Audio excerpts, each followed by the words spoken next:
Assalamualaikum warahmatullahi wabarakatuh. Halo pemirsa, apa kabar Anda hari ini? Beragam informasi akan kami sajikan dari wilayah Pulau Sumatera. Bersama saya Warasari, inilah kabar Sumatera selengkapnya.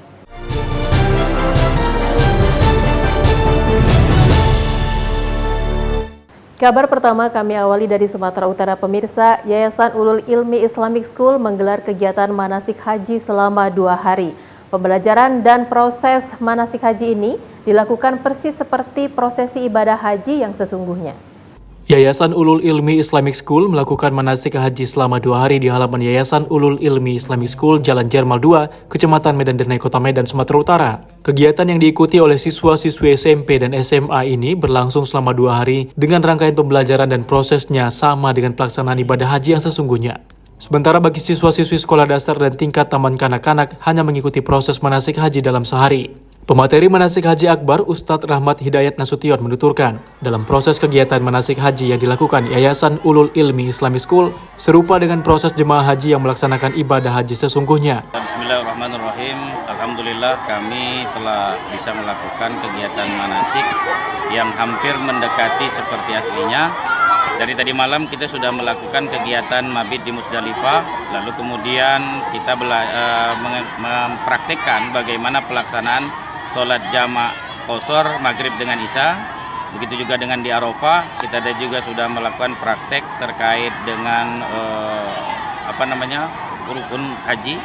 Itu adalah Arafah yang diiringi juga dengan wajibnya, yaitu ada khutbah dan sebagainya. Sementara itu, pengurus Yayasan Ulul Ilmi Islamic School, Zulkarnain Ahmad, mengatakan, kegiatan ini agar siswa-siswi lebih memahami dengan jelas rukun Islam yang kelima, dan semoga menjadi bekal siswa-siswi di masa yang akan datang nantinya. Ilmi Islamic School kembali melaksanakan kegiatan manasik haji sebagai program rutin tahunan sekolah. Namun yang menjadikan kegiatan manasik haji kali ini berbeda dari tahun-tahun sebelumnya ialah kegiatan manasik haji tahun ini didesain sebagaimana mendekati proses pelaksanaan haji yang sebenarnya. Harapannya dengan program manasik yang disusun mendekati proses sebagaimana pelaksanaan haji sesungguhnya dapat memberi gambaran kepada seluruh peserta didik mengenai praktek langsung dari rukun Islam yang kelima ini. Selain itu, dapat menambah motivasi bagi peserta didik agar bisa berangkat ke Tanah Suci untuk melaksanakan haji. Dari Medan, Sumatera Utara, Bahana Situmorang, Doni Admiral, TV One mengabarkan. Sebagai kepala daerah dan bentuk komitmen dalam pemberantasan korupsi, Bupati Labuan Batu Selatan Haji Edimin turut menghadiri pembukaan roadshow Bus KPK 2023 di Kompleks Tapian Daya Jalan Gatot Subroto Medan pada Kamis 26 Oktober lalu. Salah satu upaya pendidikan dan pencegahan korupsi, KPK menyelenggarakan aksi kolaborasi yang bertajuk Roadshow Bus KPK 2023, Jelajah Negeri Bangun Anti Korupsi di 6 provinsi di Sumatera termasuk Sumatera Utara. Kegiatan ini berlangsung selama 4 hari, mulai tanggal 26 sampai 29 Oktober 2023. Dalam acara pembukaan yang berlangsung di Gedung Aula Serbaguna PRSU, penjabat Gubernur Sumut Hasanuddin mengatakan, mengubah budaya bukanlah hal yang mudah dan membutuhkan waktu yang tidak sebentar. Oleh karena itu, membudayakan anti korupsi harus terus-menerus digaungkan. Dalam kesempatan ini pula, Wakil Ketua Komisi Pemberantasan Korupsi KPK Nurul Gufron mengatakan, sampai saat ini pihaknya telah menangkap sekitar 1.700 pelaku korupsi. Agenda kita hari ini adalah undangan dari KPK melalui PJ Gubernur Sumatera Utara, yaitu tentang launching mobil bus KPK. Dan di sini kita sebagai pemerintah Kabupaten Selatan sangat mengapresiasi yang dibuat oleh Gubernur dan KPK supaya masyarakat tahu bahwa KPK itu pun bisa meluncur sampai ke kabupaten ataupun ke kecamatan. Harapan kita kepada masyarakat semua supaya dengan dilaunchingnya ini menambah pengetahuan kepada masyarakat tentang mobil KPK dan ini bisa sampai ke desa. Usai menghadiri acara pembukaan, Bupati menyempatkan diri berkunjung pada stan pavilion Pemkab Labusel. Dari Medan, Sumatera Utara, tim TV One mengabarkan. Demi mempererat tali persaudaraan dan bersatu untuk kemajuan bersama, rapat pendirian pengurus Parsadaan Nadeak Raja Sedunia Boru Bere IBBere memilih Eben Nadeak secara aklamasi menjadi ketua umum. Dengan tarian tortor, seluruh tamu undangan dan tokoh disambut penari untuk memasuki ruangan Aurora Grand Antares Medan, menortor bersama tokoh adat dan tetamu ini pun sebagai tanda dimulainya rapat pendirian pengurus Parsadaan Nadeak Raja Sedunia Boru Bere IBBere. Tokoh-tokoh adat pun mulai berbagi cerita tentang asal-muasal marga dan silsilah turunan Raja Nadeak yang dianggap penting diketahui oleh generasi penerus marga Nadeak. Dalam rapat pendirian pengurus Parsadaan Nadeak Raja Sedunia Boru Bere IBBere, terpilih secara aklamasi Eben Nadeak sebagai Ketua Umum Parsadaan Nadeak Raja Sedunia. Putra Batak yang berprofesi sebagai pengusaha sukses di Amerika Serikat ini merasa terpanggil dan akan menjalankan amanat dengan tanggung jawab dan sebaik-baiknya.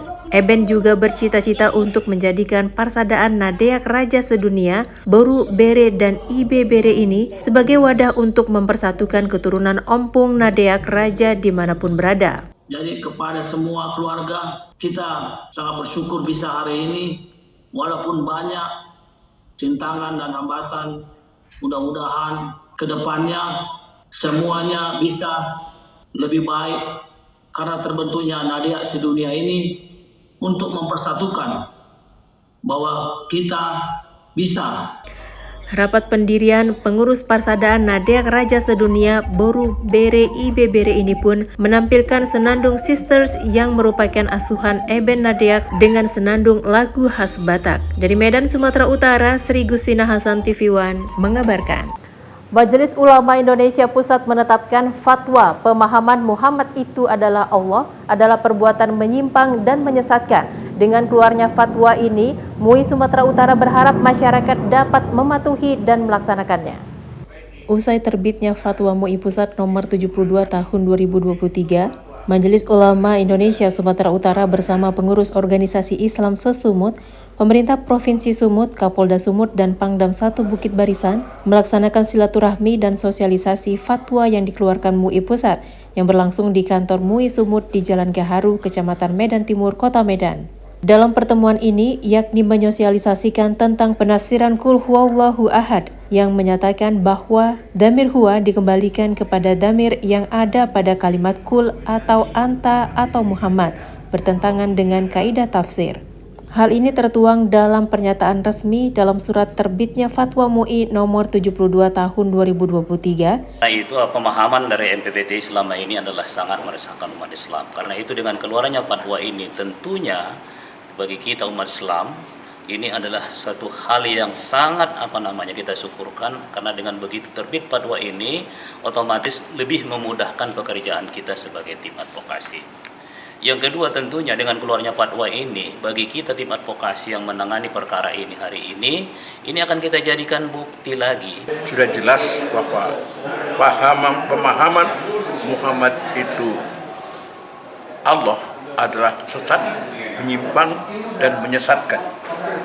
Oleh karena itu, karena ini sangat prinsip menyangkut masalah akidah, siapapun orangnya, siapapun kelompoknya, siapapun organisasi apa, kalau pemahaman itu adalah sesat. Dari Medan, Sumatera Utara, Ahmidal Yauzar TV One mengabarkan. Badan Pengurus Cabang HIPMI Kota Medan menggelar musyawarah cabang ke-10 pada penentuan sesi akhir pemilihan Ketua Umum BPC HIPMI Kota Medan periode 2023 sampai 2026. Kandidat terpilih diharapkan mampu membawa HIPMI Kota Medan bersinergi untuk mencapai Indonesia Emas 2045. Usai sukses menyelesaikan debat kandidat pada pemilihan calon Ketua Umum Badan Pengurus Cabang atau BPC HIPMI Kota Medan beberapa pekan lalu, kini HIPMI Kota Medan menggelar musyawarah cabang atau muscap ke-10 untuk memilih langsung kandidat Ketua Umum BPC HIPMI, yakni nomor urut 1 Rial Saputra dan nomor urut 2 Rahmat Faruhum. Acara berlangsung di area Duta Hotel Jumat lalu. Turut hadir Wali Kota Medan Bobi Afif Nasution, Ketua BPD HIPMI Sumut Ade Jona Prasetyo, Ketua BPC HIPMI Medan periode 2020 sampai 2023 Palaseta Subias Subianto, perwakilan BPP HIPMI, TNI Polri, serta pengurus jajaran HIPMI. Dalam sambutannya, Ketua HIPMI Kota Medan periode 2020-2023, Palaseta mengucapkan rasa syukur atas terselenggaranya Muscap ke-10 HIPMI Kota Medan. HIPMI terus bisa bergerak bersama-sama dengan pemerintah untuk bisa mempersiapkan cita-cita besar kita Indonesia Emas 2045. Ya, kalau kita tentunya program dari pemerintah kota, dari pemerintah daerah, ini harus bisa dijalankan, dan yang menjalankan itu adalah seluruh masyarakat Kota Medan, termasuk peran besar dari HIPMI untuk bisa menjalankan seluruh program-program dan menjadi partner dari pemerintah. Usai membuka Muscap HIPMI Kota Medan, Ketua dan sejumlah pengurus BPD dan BPC HIPMI Medan serta sejumlah tamu yang hadir melakukan foto bersama. Dari Medan, Sumatera Utara, Ahmidal Yauzar, TV One mengabarkan. Dewan Pengurus Tingkat Daerah Partai Keadilan Sejahtera Kota Medan melantik 18 Dewan Pakar Medan periode 2023 sampai 2025. Dewan Pakar ini diharapkan memberikan semangat dorongan bagi PKS untuk memenangkan pemilu 2024 mendatang. Dewan Pengurus Tingkat Daerah DPDT Partai Keadilan Sejahtera PKS Kota Medan melantik 18 Dewan Pakar Medan periode 2023-2025. Dewan Pakar ini diharapkan memberikan semangat dorongan bagi PKS untuk memenangkan pemilu 2024 mendatang. Pelantikan 18 Dewan Pakar ini merupakan gelombang kedua yang berlangsung di Aula Madinatul Manawarah, Komplek Asrama Haji Medan, Jalan AH Nasution, Kota Medan, di mana sebelumnya sebanyak 13 Dewan Pakar juga sudah dilantik. Hadir saat pelantikan Ketua Dewan Pengurus Tingkat Daerah Partai PKS Kota Medan, Ketua Dewan Pimpinan Wilayah PKS Sumatera Utara, Ketua Dewan Pakar PKS Kota Medan, dan sejumlah perwakilan partai politik pengusung calon Presiden Anies Rashid Baswedan dan Muhaimin Iskandar atau Amin. Sebanyak 18 Dewan Pakar dilantik dan penandatanganan ikrar yang dipimpin langsung oleh Ketua Majelis Pertimbangan Daerah MPD PKS Kota Medan.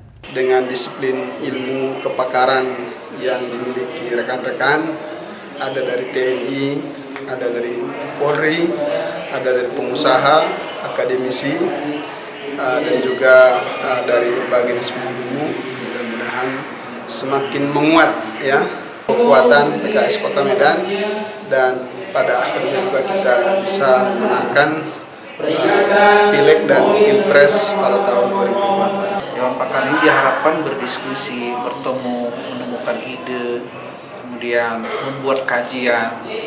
Terus ketika kajian itu sudah dianggap matang, kemudian mereka presentasi di depan struktur DPD. Ketika satu teori, satu masukan, satu usulan dan ide itu kemudian setelah dipresentasikan di DPD, maka DPD kemudian menyampaikan ke pemerintahan setempat.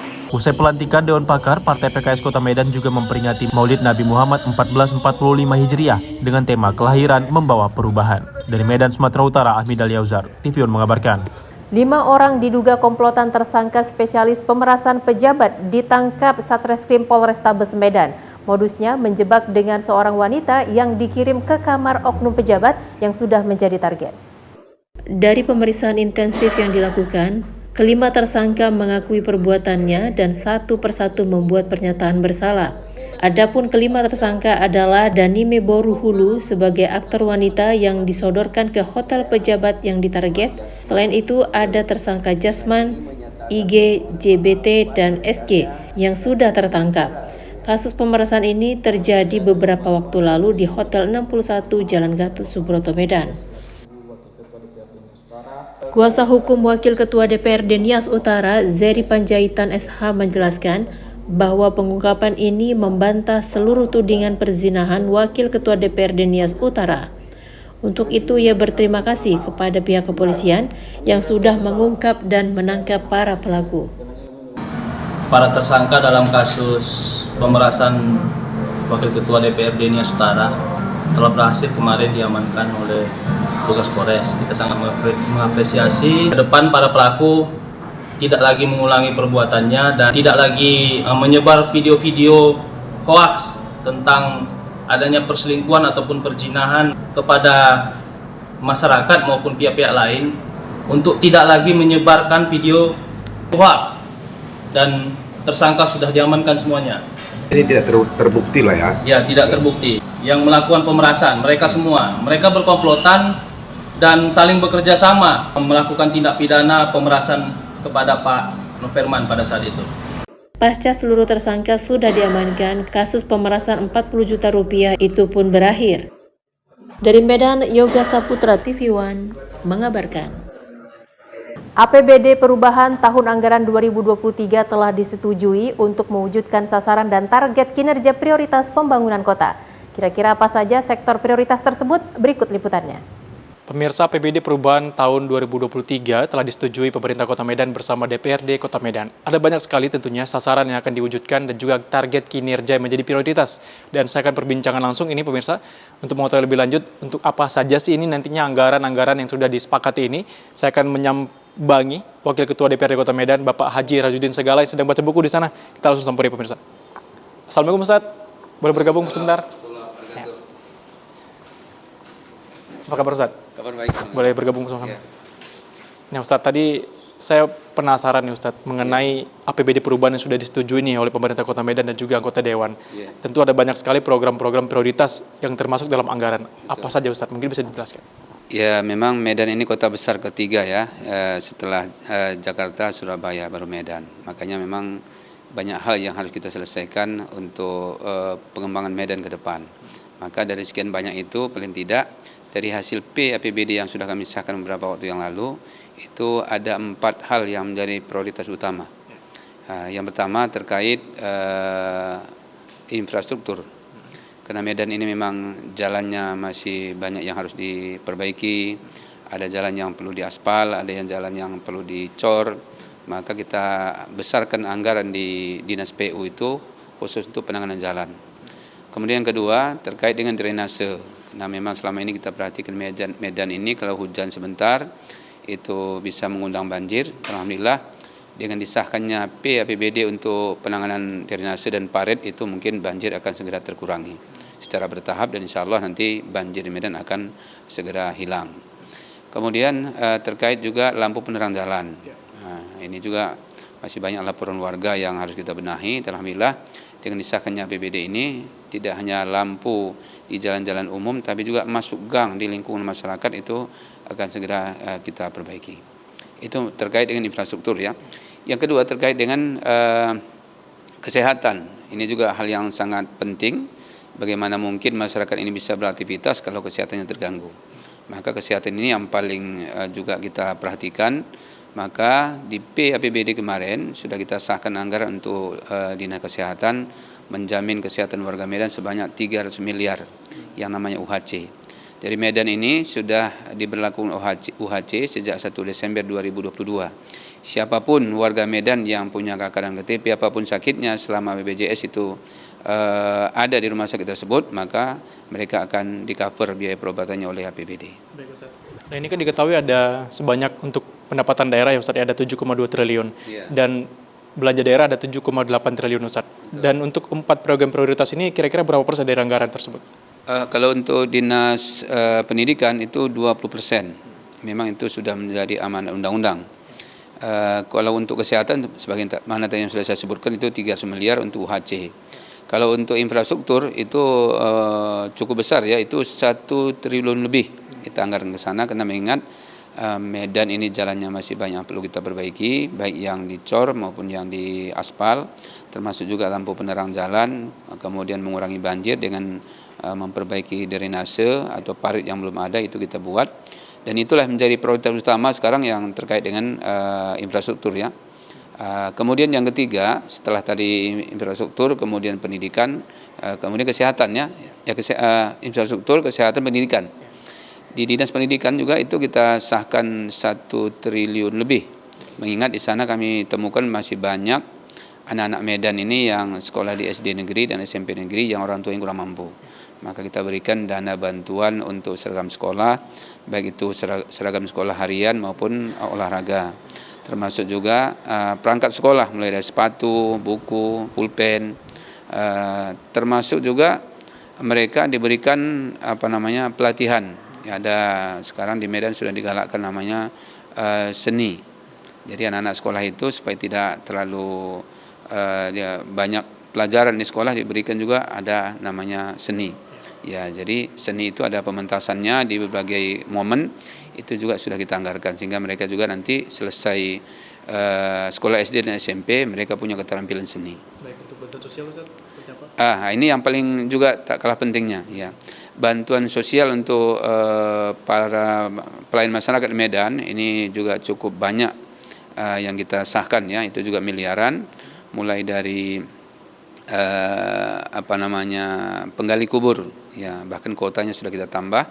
Kemudian juga bila jenazah, kemudian juga penatua gereja, kemudian imam masjid, musola, guru MDTA, guru TKQ, TPQ, termasuk sekolah mingguan, ya, termasuk juga renovasi rumah ibadah.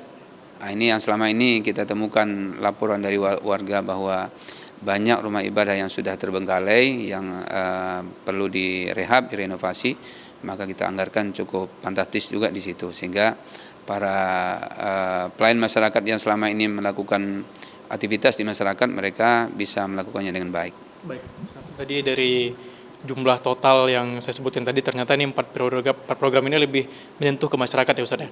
Nah tadi saya ingin berbincang satu persatu Ustaz mengenai infrastruktur. Sejauh ini dari dana yang sudah dianggarkan, infrastruktur apa saja yang sudah dilakukan dan seperti apa progresnya untuk Pemkot Medan saat ini? Ya, mungkin warga Medan sudah merasakan ya, jalan kita sudah semakin mulus walaupun belum 100%. Inilah tahapannya kita naikkan anggaran ini supaya semua jalan di Medan itu tidak lagi ada yang berlubang. Kalau memang itu pantas untuk dicor ya kita cor, kalau memang itu memang layaknya untuk diaspal kita aspal. Termasuk di pajak-pajak. Ya, jadi kita sering turun ke masyarakat, termasuk pajak-pajak. Apalagi saya juga sering berdialog dengan masyarakat, tidak hanya saat sosper atau reses, tapi juga ketika berada di rumah ibadah. Ada di masjid, ada di rumah sholat, saya terima tampungan, begitu saya lihat ini memang pantas untuk dianggarkan, maka kita bawa di badan anggaran, kita sampaikan dengan argumen yang kuat. Alhamdulillah selama ini teman-teman dari tim anggaran baik dari DPRD maupun dari Pemko itu bisa menerima dengan baik. Baik Ustaz, dari kegiatan Ustaz yang menyentuh masyarakat langsung ya, selain kegiatan-kegiatan resmi, dari segi infrastruktur apa sih yang paling banyak dikeluhkan oleh masyarakat? Pertama banjir, ya, yang kedua jalan, yang ketiga lampu penerang jalan. 3 itu yang paling sering sampai ke saya, maka di 3 hal itulah yang paling sering saya sampaikan argumen di badan anggaran supaya itu disepakati. Alhamdulillah anggarannya pun sudah kita naikkan. Baik. Dengan dinaikannya anggaran, apa Ustaz yang kira-kira yang belum dilakukan pada periode anggaran sebelumnya dan kedepannya akan dilakukan Ustaz? Ya, pertama penerang jalan. Masih banyak kita temukan lampu penerang jalan yang sudah putus, bahkan ada perumahan warga itu tiangnya pun belum ada. Nah, itu yang menjadi prioritas utama. Yang kedua pembenahan sungai yang selama ini tidak mampu menampung debit air. Itu kita perdalam dan kita besarkan, walaupun tidak bisa diharapkan semata-mata kepada Pemko karena itu wewenang dari BWS. Ya, kita sudah sampaikan melalui DPRD provinsi sampai ke tingkat pusat supaya itu kerjasamanya bisa kita jalin dengan baik. Alhamdulillah ya bisa teratasi banjir ini secara bertahap. Baik, mengenai banjir dan juga infrastruktur lainnya Ustaz, ini kan butuh sinergitas bersama. Sejauh ini apa yang dilakukan oleh pemerintah Kota Medan dan juga anggota Dewan khususnya dalam bersinergi bersama Forkopimda dan juga pemerintah provinsi? Ya, biasanya kita tampung ya aspirasi dari masyarakat mulai dari tingkat lingkungan, kelurahan, kecamatan, baru kita bawa ke Musrenbang, baru nanti kita sampaikan kalau memang itu kapasitas kita sebagai anggota DPRD Medan, kita akan membahas bersama pemerintah. Kalau memang itu kapasitasnya provinsi, kita buat rekomendasi sampai ke pusat. Jadi sejauh ini berjalan dengan baik ya Ustaz ya? Baik, alhamdulillah. Baik, Ustaz. Nah, selanjutnya adalah mengenai prioritas kedua, yaitu dari segi pendidikan Ustaz. Tadi Ustaz bilang banyak masyarakat yang ternyata masih dalam kategori kurang mampu, meskipun nih sekolahnya sudah gratis. Sejauh ini apa yang sudah dilakukan, baik itu dari anggaran sebelumnya dan ke depan nih sudah dianggarkan yang baru perubahan? Iya, terkait bantuan untuk siswa yang kurang mampu, yang orang tuanya tadinya bekerja, sekarang sudah tidak. Apalagi sejak COVID, memang ekonomi kita di Medan ini semakin menurun ya, walaupun tidak semua. Tapi masih banyak keluhan masyarakat sampai kepada kami, anak-anak sekolah itu tak sanggup membeli sepatu, membeli pakaian seragam, baik seragam harian maupun seragam sekolah, seragam olahraga. Maka atas dasar itulah kami turun ke sekolah-sekolah, kami jumpai kepala sekolah, kemudian kami mintain data, ada enggak siswanya yang kurang mampu. Ternyata laporan itu juga cukup lumayan banyak, maka atas dasar itulah kita sisihkan sejumlah anggaran sehingga siswa yang kurang mampu itu bisa terbantu, mereka tidak terhambat dengan kekurangan itu, mereka tetap bisa bersekolah. Dari tingkat SD, SMP, SMA Ustadz, ini paling banyak dianggap kategori kurang mampu ini di jenjang yang mana Ustadz? SD dan SMP. Kalau SMA memang bukan wilayah kita, sudah menjadi wewenang provinsi. Baik Ustadz. Nah, selain dari aspirasi para murid, para orang tua siswa, dari sekolahnya sendiri Ustadz, ada tidak kendala-kendala yang mereka hadapi sehingga butuh bantuan dari pemerintah Kota Medan? Ya, terkait guru honor. Nah, ini juga yang tak kalah pentingnya. Alhamdulillah kita juga sudah naikkan ya anggaran untuk guru honor yang selama ini mereka dipukul rata hanya sekitar 200 sampai 400 ribu per bulan, sekarang sudah kami tetapkan berdasarkan klaster. Guru yang mengajar 2 tahun ke atas itu sudah kita setujui, itu dapat honor intensifnya itu 400 ribu. Yang 6 tahun ke atas itu 600 ribu. 8 tahun ke atas itu 800 ribu, di atas 8 tahun 1 juta. Ya, semua guru honor, dan mulai tahun yang lalu sudah banyak terkurangi, sudah banyak yang lulus P3K. Dan alhamdulillah tahun ini juga dibuka lagi P3K, mudah-mudahan nanti mereka banyak yang lulus sehingga mereka bisa lebih sejahtera lah penghasilannya. Baik, berarti sejauh ini dari segi pendidikan pun bukan hanya dari siswa kurang mampu begitu Ustadz ya, tapi juga kesejahteraan para guru juga diperhatikan ya Ustadz ya. Bahkan kami sudah punya rencana ya, ini rencana ke depan di tahun 2024 kami akan usulkan melalui badan anggaran agar semua guru honorer itu dapat BPJS PBI. Jadi tapi karena dengan diberlakukannya UHC mungkin sudah tercover lah, tapi ya sewaktu-waktu nanti mereka keluar kota itu kan bisa digunakan. PBI itu bisa berlaku nanti seluruh Indonesia. Kalau UHC kan yang berlaku di Medan. Ini sedang kami wacanakan, mudah-mudahan itu nanti bisa terwujud sebagaimana guru yang ASN, mereka punya kartu pegawai itu berlaku. Dipotong gaji tiap bulan, ada BPJS iuran mereka. Baik, berarti ini ada semacam penyetaraan ya Ustadz ya, antara guru honorer dan juga guru yang ASN ya Ustadz. Nah baik, dari segi tadi kita berbincang dari segi tingkat sekolah, untuk jenjang pendidikan tinggi seperti apa Ustadz? Ini juga kita patut apresiasi ya khususnya warga Medan terhadap DPRD dan Pemko Medan. Kami sudah sepakat bahwa mahasiswa yang berkuliah di Medan atau di luar Medan selama dia berprestasi itu bisa kami berikan beasiswa. Ya, tahun yang lalu sudah 1.000 orang yang kita gulirkan untuk mendapatkan beasiswa. Tahun ini juga cukup banyak ya. Ketika dia berprestasi tapi tidak mampu, itu kita sudah sisihkan melalui APBD.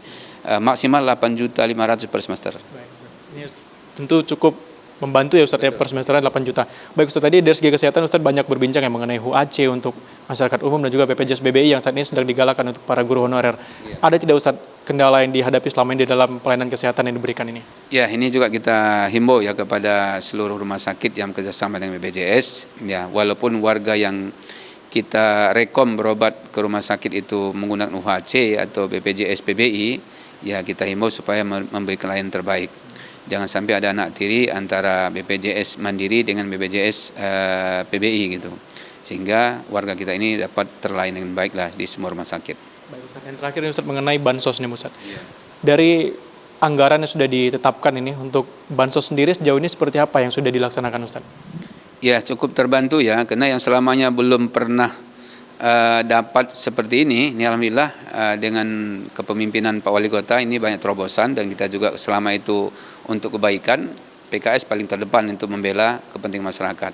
Dan kami pun sudah bertekad, ya siapapun kami kader PKS yang sudah ditempatkan di pejabat publik, kami sudah menginfakkan diri kami untuk masyarakat dan umat. Apapun kepentingan masyarakat, selama itu untuk kebaikan untuk rakyat, kami selalu terdepan untuk menyetujuinya. Maka terkait dengan bantuan sosial yang sudah digulirkan bersama DPRD dengan pemerintah Kota Medan, tentu kita selalu mengawalnya dengan baik. Alhamdulillah masyarakat cukup banyak mengucapkan terima kasih. Bahkan hampir tiap hari itu ada WA masuk ke saya, kadang lewat telepon, lewat WA, lewat SMS. Ini terima kasih atas perjuangan Pak Ustadz katanya. Kami yang selama ini tak terpikir mendapatkan bantuan ini, sekarang sudah kami peroleh. Baik Ustadz, terakhir Ustadz, mungkin bisa closing statement kepada pemirsa di rumah mengenai anggaran perubahan yang sudah ditetapkan ini. Mungkin semakin banyak lagi nantinya program-program yang dapat mensejahterakan masyarakat ke depan. Ya baik, berikan kami arahan, masukan dari masyarakat. Mungkin karena keterbatasan kami sebagai anggota DPRD tidak bisa masuk gang keluarga, mana tahu ada lagi yang mungkin butuh yang diperhatikan di lingkungan masyarakat, sampaikan kepada kami secara terbuka atau kepada staf kami, insya Allah kami akan advokasi dengan baik. Baik, terima kasih Ustadz, luar biasa sekali. Tentu banyak sekali program-program yang sudah terlaksana dengan mungkin nanti dengan dinaikannya anggaran ini akan lebih banyak lagi peran nyata pemerintah Kota Medan untuk masyarakat. Itu tadi pemirsa seperti apa program-program unggulan, ada 4 pemirsa, yaitu infrastruktur, kesehatan, pendidikan, dan juga bantuan sosial yang sudah dianggarkan oleh anggota Dewan bersama pemerintah Kota Medan tentunya untuk kesejahteraan masyarakat ke depannya. Kita harapkan pemerintah Kota Medan akan semakin lebih baik lagi dan bersama masyarakat juga turut membantu aksi nyata pemerintah Kota Medan ini. Demikian dari Medan Sumatera Utara, Nofrian Fadih, Khairil Arisandi, TV One mengabarkan. Informasi tadi sekaligus menutup program Kabar Sumatera. Jangan lupa update berita terkini lainnya di kanal tv1news.com. Saya Wana Sari dan seluruh kerabat kerja yang bertugas mengucapkan terima kasih. Assalamualaikum warahmatullahi wabarakatuh dan sampai jumpa.